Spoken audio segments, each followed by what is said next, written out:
nama saya Gibran Ramadan Syazani, kelas 4A. Kali ini Gibran mau mempresentasikan tugas IPS, yaitu peta konsep pemanfaatan sumber daya alam. Nah, menurut jenis sumber daya alam itu dibagi dua. Ada sumber daya alam yang dapat diperbaharui dan sumber daya alam yang tidak dapat diperbaharui. Nah, apa ya manfaatnya? Ikutin terus. Bahan dan alat untuk membuat peta konsep ini adalah ada kertas karton, lalu ada spidol, ada stabilo, dan ada gambar yang saya ambil di Google, dan ada lagi gunting. Nah, sekarang kita balik lagi ke sumber daya alam yang dapat diperbaharui. Nah, ada manfaatnya loh. Manfaatnya adalah yang pertama ada matahari. Nah, matahari ini adalah sumber energi terbesar di muka bumi. Nah, ini juga ada manfaatnya loh. Manfaatnya juga banyak. Bisa mengeringkan baju, lalu bisa membantu proses fotosintesis pada tumbuhan, dan ada pembangkit listrik tenaga surya. Nah, kalau air juga penting loh, jadi kita harus memakainya dengan bijak.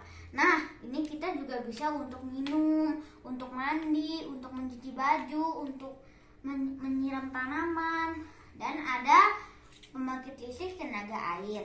Nah, di sini ada tambak ikan atau udang, dan ada juga alat transportasi air. Nah, sekarang ada hewan. Nah, hewan ini juga bisa punya manfaatnya loh. Manfaatnya adalah sumber makanan.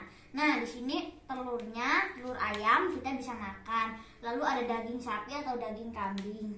Nah, di sini juga ada susu untuk kalsium. Nah, di sini juga ada alat transportasi atau delman. Nah, di sini ada juga loh mutiara tahu nggak, mutiara itu untuk perhiasan. Nah, di sini juga ada tas. Tas ini terbuat dari kulit hewan. Nah, di sini juga ada kotoran hewan untuk biogas, bisa dijadikan biogas. Nah, sekarang ada juga tanaman.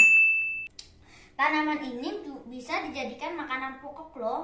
Contohnya ada singkong, tuh, ada kentang, ada padi untuk kita makan nasi. Nah, selanjutnya ada daun teh. Kita bisa minum kan tehnya, dan juga atau kopi atau coklat. Nah, dan juga ada juga yang namanya kelapa sawit. Nah, itu nanti juga bisa kita jadikan minyak goreng loh. Nah, sekarang kalau ini ada kayu. Kayu ini bisa dijadikan kertas. Nah, lalu ada kunyit. Kunyit ini bisa dijadikan obat tradisional atau bumbu dapur untuk memasak. Nah, di sini ada sumber energi alternatif bahan bakar bioetanol. Nah, ini juga bisa kayu ini yang tadi bisa dijadikan alat peralatan meja atau meja, peralatan yang lain atau kursi gitu. Nah, di sini juga ada getah jarak, bisa dijadikan obat tradisional. Nah, yang kedua, bijinya bisa dihasilkan dari minyak jarak. Lalu, minyak jarak bisa dijadikan energi alternatif, yaitu biodiesel. Nah, hutan juga bisa dijadikan tempat wisata. Berikutnya angin. Angin juga bisa mempunyai manfaat.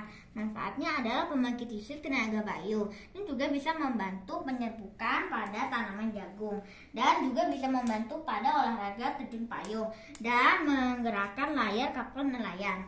Nah, sekarang kita masuk ke sumber daya alam yang tidak dapat diperbaharui. Nah, contohnya adalah minyak bumi. Nah, di sini juga bisa menjadi bensin manfaatnya. Terus juga menghasilkan bahan bakar pesawat terbang atau aftur. Nah, juga bisa menghasilkan gas untuk memasak. Nah, di sini juga sekarang ada batu bara. Batu bara juga mempunyai manfaat, yaitu briket untuk memasak, terus bioetanol untuk bahan bakar, dan sumber bahan bakar untuk pembangkit listrik. Nah, sekarang ada bahan tambang. Bahan tambang contohnya atau manfaatnya adalah emas untuk perhiasan, lalu juga ada perak untuk perhiasan, dan ada besi, stainless steel, dan peralatan rumah tangga. Ini juga sendok makan untuk makan. Nah, sekarang ada nikel dijadikan pembuat karat.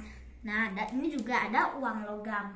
Nah, kesimpulannya adalah kita harus menjaga dan melestarikan sumber daya alam.